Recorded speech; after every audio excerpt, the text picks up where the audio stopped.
कल आपका unit first का फर्स्ट चैप्टर खत्म हो गया। यूनिट फर्स्ट ही चल रही है, सेकंड चैप्टर है।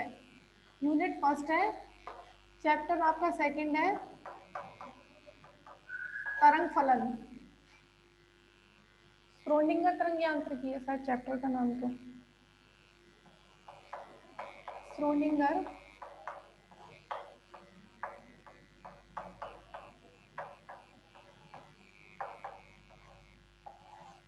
ठीक है, तो स्टार्ट करते हैं। तरंग फलन।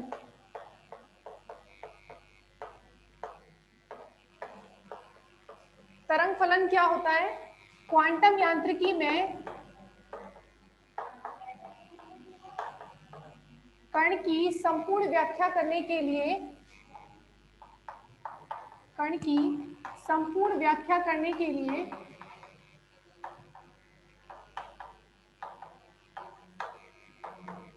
तरंग फलन का उपयोग किया जाता है। इसे साई आर टी से प्रदर्शित करते हैं। तरंग फलन का उपयोग किया जाता है, इसे साई आर टी से प्रदर्शित करते हैं।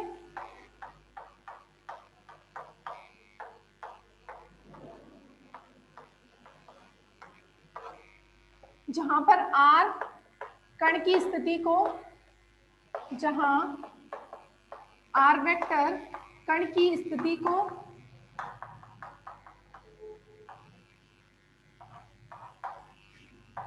तथा टी समय को बताता है।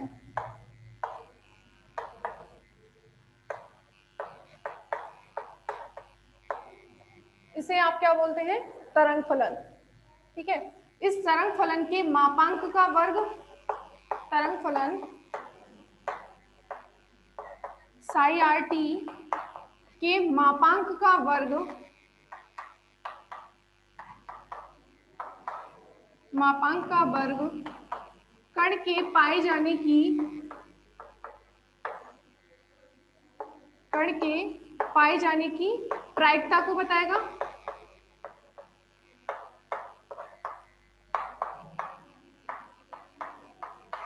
तो आप क्या लिख सकते हैं? प्रायिकता क्या होगी?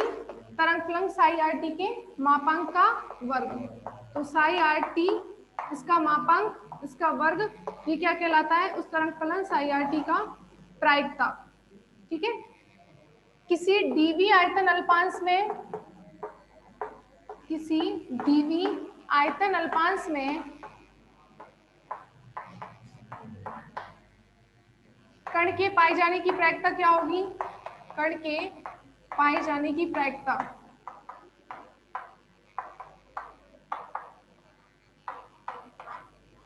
तो आप इसको लिख सकते हैं, प्रायिकता को लिख सकते हैं P R T dv is equal to कितना हो जाएगा? साई आर टी डीवी का इसका स्क्वायर इंटू डीवी। किसी अल्पांश डीवी आयतन में कण के पाए जाने की प्रायिकता को क्या लिख सकते हैं? P R T dv is equal to psi R T mod square dv. ठीक है, तो जो साई आर टी का मॉड स्क्वायर है उसको आप साई स्टार साई भी लिख सकते हैं, psi R T psi star R T dv. ठीक है, ये इसका सम्मिश्र संयुग्मी है। साई स्टार आर टी तरंग फलन साई आर टी का सम्मिश्र संयुग्मी है।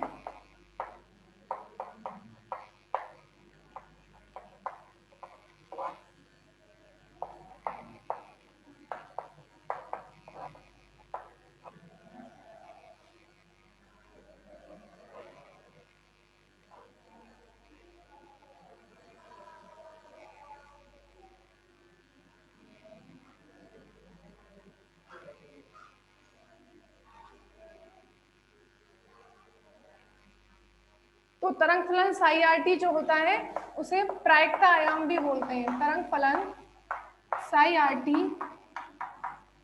प्रायिकता आयाम भी कहते हैं, क्योंकि इसके मापांक का वर्ग किसको बता रहा है, प्रायिकता को, इसीलिए साई आर टी को प्रायिकता आयाम भी बोल सकते हैं आप।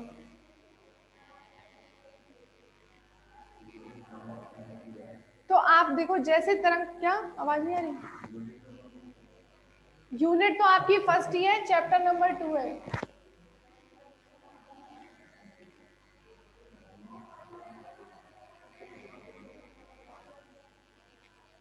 ठीक है, तो आप जैसे देखो तरंग फलन साई आर टी किसको प्रदर्शित कर रहा है, कण के पाए जाने की प्रायिकता को प्रदर्शित कर रहा है। तो जिस समय पर, जिस स्थिति पर साई आर टी का मान अधिक होगा वहां पर कण के पाए जाने की प्रायिकता भी अधिकतम होगी। ठीक है, साई आर टी किसी समय, क्या बोल रही थी, तो साई आर टी का मान वहां अधिक होगा जहां कण के पाए जाने की प्रायिकता अधिक होगी। ये पॉइंट भी आप इसमें ऐड कर लेना।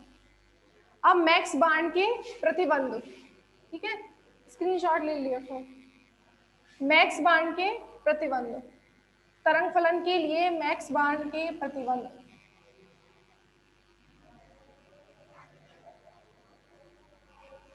तरंग फलन के लिए मैक्स बार्न के प्रतिबंध, दो प्रतिबंध थे, जिसमें पहला है तरंग फलन साई आर टी का मान अनंत नहीं हो सकता। तरंग फलन किसी भी स्थिति और किसी भी समय पर तरंग फलन साई आर टी का मान अनंत नहीं हो सकता। क्यों नहीं हो सकता, क्योंकि साई आर टी के मापांक का वर्ग क्या होता है, प्रायिकता, और प्रायिकता का मान कभी भी अनंत नहीं हो सकता। चूंकि प्रायिकता का मान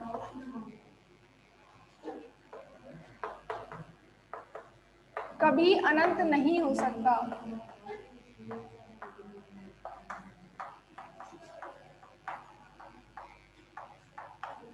ठीक है, ये तो आपका पहला प्रतिबंध हो गया। दूसरा है प्रायिकता का मैक्सिमम मान कितना हो सकता है, 1 हो सकता है।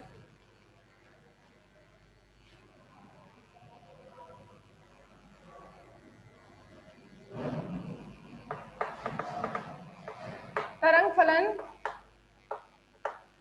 साई आर टी का मान केवल 1 ही होना चाहिए। स्थिति R पर केवल 1 ही होना चाहिए।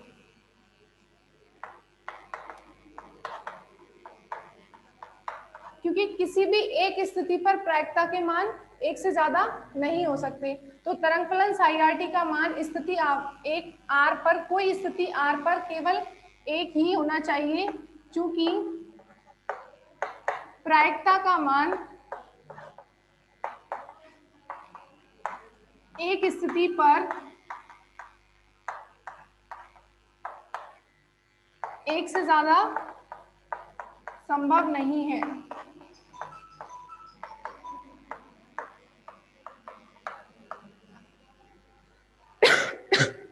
ठीक है, तो तरंग फलन, ये दो प्रतिबंध थे तरंग मैक्स बार्न के, कि तरंग फलन साई आर टी का मान कभी अनंत नहीं हो सकता, क्योंकि साई आर टी के मापांक का वर्ग जो होता है वो प्रायिकता को प्रदर्शित करता है, और प्रायिकता का मान कभी अनंत नहीं होता। प्रायिकता का मैक्सिमम मान कितना हो सकता है, 1 हो सकता है। तो संपूर्ण आकाश में यदि हम देखें तो किसी कण के पाए जाने की प्रायिकता अधिकतम कितनी हो सकती है, 1 हो सकती है। दूसरा आपका प्रतिबंध था तरंग फलन साई आर टी का मान स्थिति R पर, एक स्थिति R पर केवल 1 ही होना चाहिए, चूंकि प्रायिकता का मान एक स्थिति पर 1 से ज्यादा संभव नहीं है। अतः संपूर्ण आकाश में कण के पाए जाने की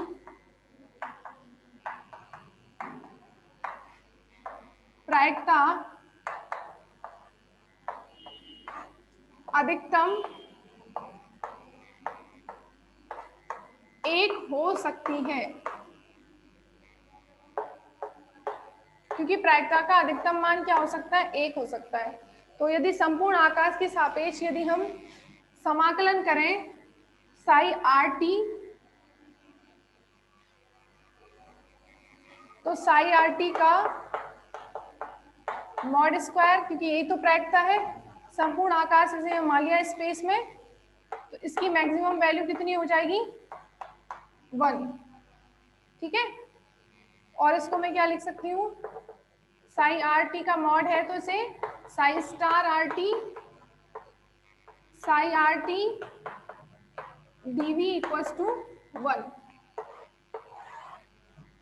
यदि psi star psi dv is equal to 1 आता है तो ये वाला प्रतिबंध जो है मैक्स वन का पहला वाला, इसको बोलते हैं प्रसामान्यीकृत प्रतिबंध।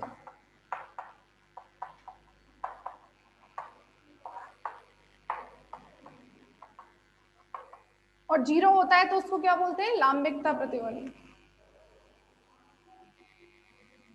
ये प्रतिबंध कहलाता है प्रसामान्यीकृत प्रतिबंध।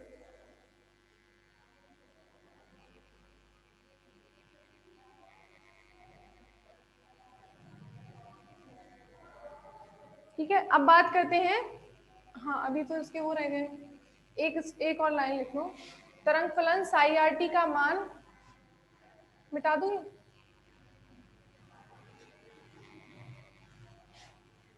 जैसे आपसे तरंग फलन साई आर टी क्या है और उसके गुणधर्म क्या है, तो गुणधर्म में भी आप ये लिख सकते हैं। ठीक है,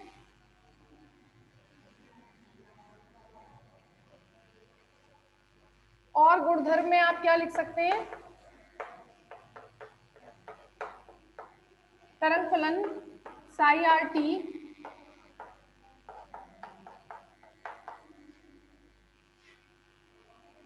एकल मानी, मतलब एक स्थिति पर केवल एक मान होना चाहिए, एकल मानी और सतत परिमित होना चाहिए। तरंग फलन साई आर टी तथा इसका प्रथम अवकलज भी होता है D Sai R T by D R. इसका प्रथम अवकलज एकल मानी सतत व परिमित होना चाहिए।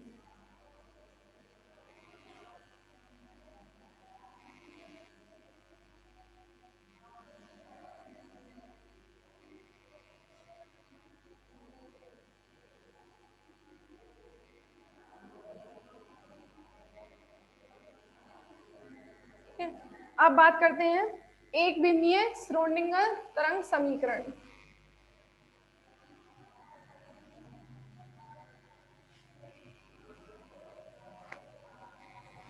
एक बिंदीय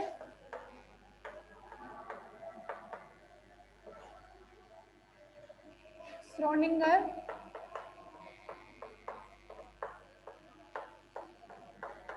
तरंग समीकरण।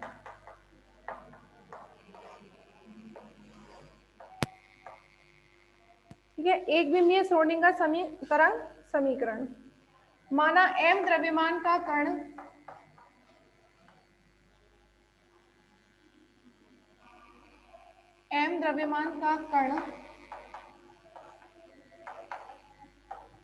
जिसका वेग v तथा संवेग p है,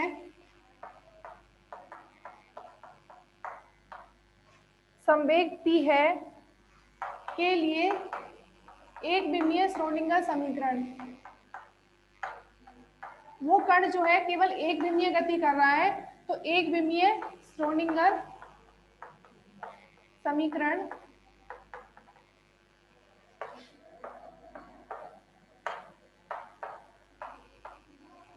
H psi is equal to E psi. यहाँ पर जो H होता है, H वो है आपका हैमिल्टोनियन संकारक।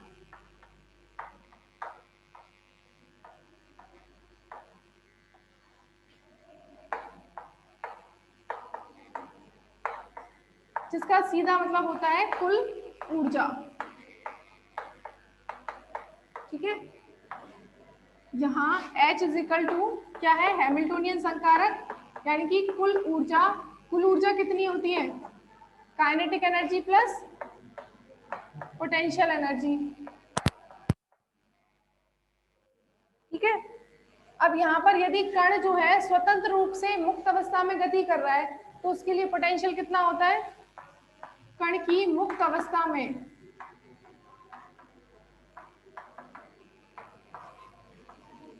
पोटेंशियल एनर्जी V कितना हो जाता है, 0 हो जाता है। स्थितिज ऊर्जा उसकी क्या होती है, 0 होती है। तो H इज इक्वल टू कितना हो जाएगा, काइनेटिक एनर्जी सिर्फ, और काइनेटिक एनर्जी क्या होती है, P²/2m। ठीक है, P²/2m। समीकरण 1, ये समीकरण 2, इसका मान रख दो, P²/2m साई। देखो अब यहाँ पर आप एक बिंदीय तरंग समीकरण लिख रहे हैं ना, तो एक बिंदीय में जैसे आपको मैंने बताया तरंग फलन साई आर टी, तो आर का मतलब तो यहाँ पर है एक्स आई कैप, वाई जे कैप, जेड के कैप, मतलब वो ये तरंग फलन जो साई आर टी था वो त्रिविम में था। यदि आपको एक में लिखना है, मान लीजिए वो एक्स डायरेक्शन में है, तो आप इसको क्या लिखेंगे, साई एक्स टी। ठीक है, वाई में है तो psi Y T Z T. तो एक बिंदीय तरंग समीकरण, इसको ऐसे लिख दो, यहाँ साई इज इक्वल टू कितना हो जाएगा, साई एक्स टी। ठीक है, साई आर टी नहीं होगा, साई एक्स टी, तो आप इसको साई एक्स टी लिख दीजिए ऐसे, is equal to E psi x T, एक बिंदीय तरंग फलन। ठीक है, अब यहाँ पर संवेग संकारक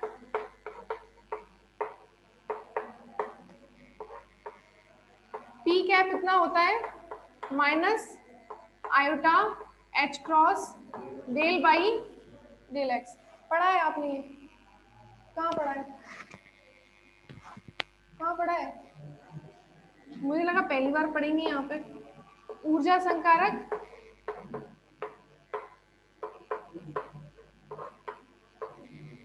E कैप कितना होता है, iota H cross del by del T. ठीक है, समीकरण नंबर 3, ये है संवेग संकारक P is equal to minus iota H cross del by del T, और ऊर्जा संकारक है iota H cross del by del T. ठीक है, अब यहाँ P संकारक जो आपने लिखा है वो, क्योंकि आप एक बिंदीय श्रोडिंगर समीकरण लिख रहे हैं इसलिए डेल बाई डेल एक्स आया है, अदरवाइज क्या आता, P cap is equal to minus iota H cross del आता, क्योंकि डेल में तीनों आ जाते हैं, del by del X, del by del Y और डेल बाई डेल जेड। अब x ले रहे हैं साई एक्स टी, तो आप इसको भी डेल बाई डेल एक्स लेंगे। जब त्रिविमीय श्रोडिंगर तरंग समीकरण लिखेंगे तब P कैप को आपको इतना लिखना होगा।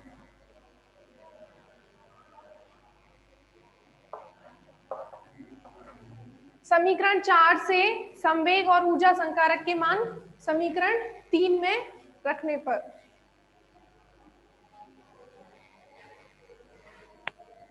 क्या क्या लिखे जा रहे हैं सब,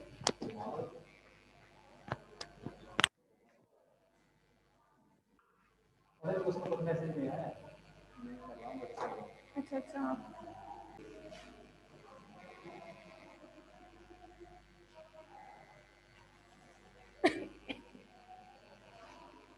चार से मान समीकरण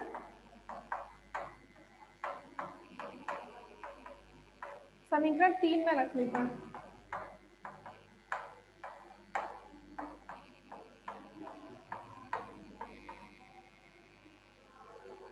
तो ये P का मान रखो, स्क्वायर है देखो 1/2m और minus iota H cross del by del x का square psi x t equals to iota H cross del by del T psi x T.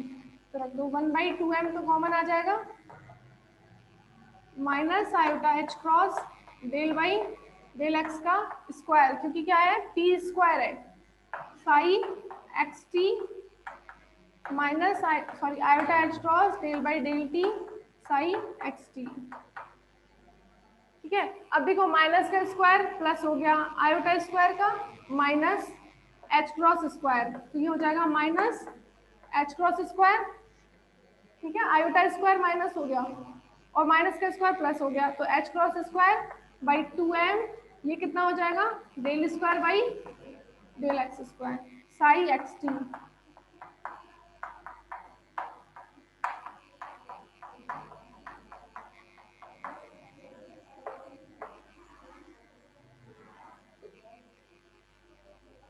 ये आ गई आपकी एक विमीय श्रोडिंगर तरंग समीकरण x दिशा में, या फिर आप लिख सकते हैं जैसे y दिशा में।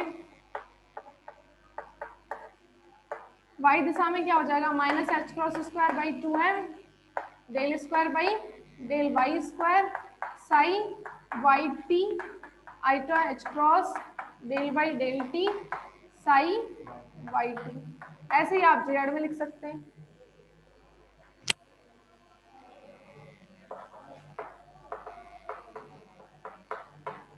यदि कण x दिशा में गति कर रहा है और यदि कण y दिशा में गति कर रहा है।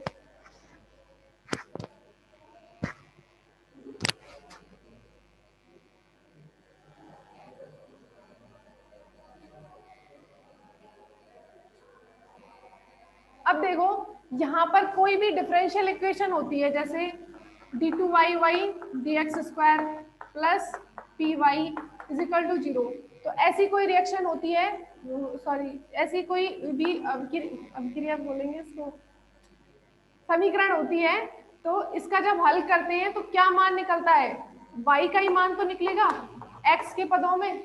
अब यहाँ पर अवकलन किसका हो रहा है, साई एक्स टी का हो रहा है x के सापेक्ष में, तो इस समीकरण को जब हल करेंगे तो समीकरण का हल क्या आएगा साई एक्स टी।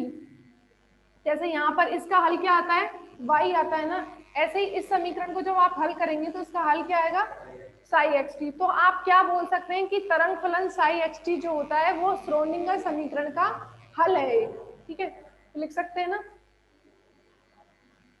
तरंग फलन साई एक्स टी श्रोडिंगर तरंग समीकरण का हल होता है।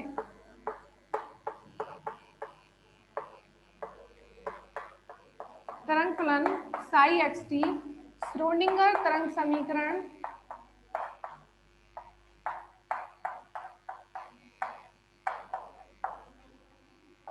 का हल होता है।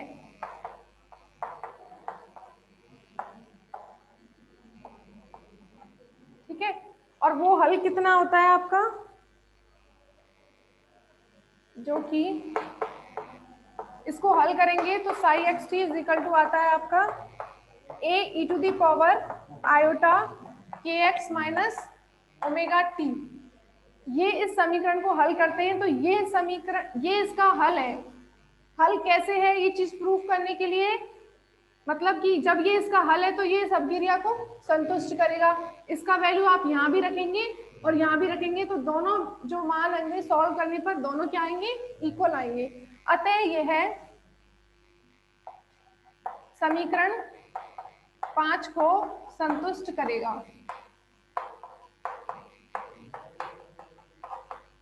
समीकरण 5 को संतुष्ट करेगा। वैसे इतना काफी है, जैसे आपसे एक विमीय श्रोडिंगर तरंग समीकरण पूछी जाती है, यहाँ तक लिखने के बाद ये इसका हल लिख देना और ये इसको संतुष्ट करेगा, इतना काफी है। और वैसे प्रूफ करने के लिए कि संतुष्ट कर रहा है या नहीं आप इसका मान रख सकते हैं इसमें, मैं भी करवाती हूँ। जैसे देखो minus H cross square by 2m, इसका डबल डेरिवेटिव करना है विद रेस्पेक्ट टू x, तो पहले आप a तो कॉमन ही आ जाएगा, e टू दी पावर इसका करो कितना आएगा e to the power iota के x minus omega t e की पावर x का e की पावर x। अब इसका अंदर करेंगे तो आयोटा के आएगा। ठीक है, अब इसका डबल डेरिवेटिव करने का मतलब है एक बार और करो इसका, तो ये तो रहेगा आयोटा के और ये तो कॉमन आ जाएंगे, इसका दोबारा करेंगे तो यही आएगा, फिर दोबारा से करेंगे तो एक और आयोटा के आ जाएगा। ठीक है, और equals to iota H cross del by del T, इधर तो कुछ चेंज होना ही नहीं है, सॉरी हो जाएगा ना, टी के रेस्पेक्ट में भी तो हो सकता है, टी के रेस्पेक्ट में करो कितना आएगा, ई टू दी पावर तो इतना ही रहेगा आयोटा के एक्स माइनस ओमेगा टी। अब इसका करो टी के रेस्पेक्ट में माइनस आयोटा ओमेगा आएगा, ठीक है। तो अब ये आयोटा स्क्वायर आयोटा माइनस हो जाएगा, iota square minus minus plus, तो H cross square k square by 2m, ए से ए कैंसिल, यहाँ पे भी तो ए आएगा, आएगा ना ए से तो ए कैंसिल हो गया, ये हो जाएगा h cross square k square by 2m e to the power iota के x minus omega t, k x minus omega t दोनों में से ये भी कैंसिल हो रहा है, तो बस यही बचा। और इधर क्या आ रहा है, माइनस का माइनस है और iota iota square plus H cross omega, ठीक है, इतना लिखो।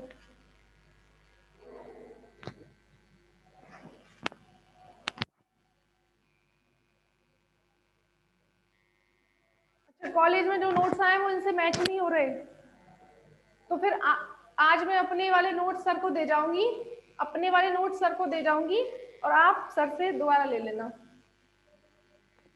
पर जो मैं पढ़ा रही हूँ वो सिलेबस से तो मैच हो रहा है, पुराने नोट से नहीं हो रहा, उससे कोई फर्क नहीं पड़ता।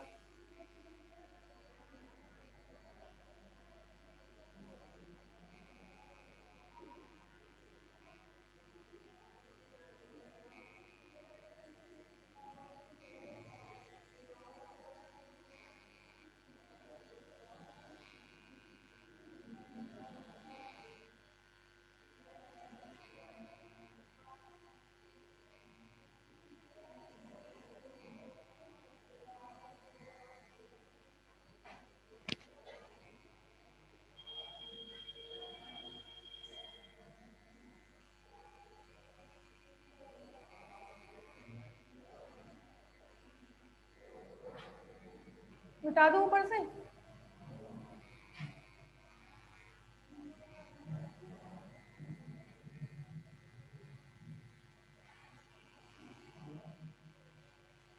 देखिए यहाँ पर समीकरण 5 जो श्रोडिंगर तरंग समीकरण थी उसका हल था psi x T is equal to a e to the power iota के एक्स माइनस ओमेगा टी। अब इसको आपने जब ये इसका हल है तो उस समीकरण को संतुष्ट करेगा, इसलिए आपने इसमें इसकी वैल्यू पुट की, तो देखो ये संतुष्ट हो रहा है कि नहीं। ई इज इक्वल टू आपका क्या होता है, एच क्रॉस के भी होता है ना, क्योंकि देखो ई इज इक्वल टू होता है एच क्रॉस ओमेगा, ये एनर्जी है आपकी, है ना। अब आप इसको क्या लिख सकते हैं, एच अपॉन 2 पाई ओमेगा, और एक आपका ये नियतांक होता है k is equal to 2 pi by lambda, ये भी तो होता है ना कि 2 पाई बाई ओमेगा होता है, 2 पाई बाई लैम्डा ही होता है, मतलब a इज इक्वल टू आएगा। अच्छा रिजॉइन करो एक बार, रिजॉइन करवा दो एक बार।